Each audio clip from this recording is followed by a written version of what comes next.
tərbiyə məsələsi bir məharətdir, bir bacaraqdır. Bəli. İnsanlara biz nəzər salanda görürük ki, bu barədə kitab oxuyan demək olar ki, çox azdır. Təlim alanlar çox azdır. Fərdi isyan salıb övladını düzgün tərbiyə eləmə metodunu öyrənən insanlar azdır.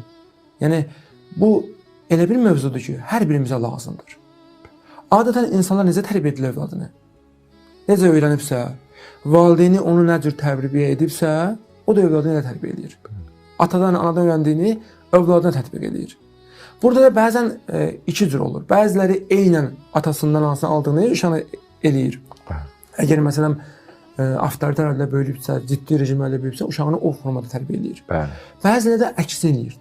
Deyir, mənə evdə bunu etməyiblər və yaxud məni çox sıxıblar, mən uşağıma azadlıq verirəm. Bu uşağım azad ruhiyyədə böyüsün. Bunlar hər ikisi də yanlışdır. Onun üçün biz bu barədə məlumatlanmalıyıq.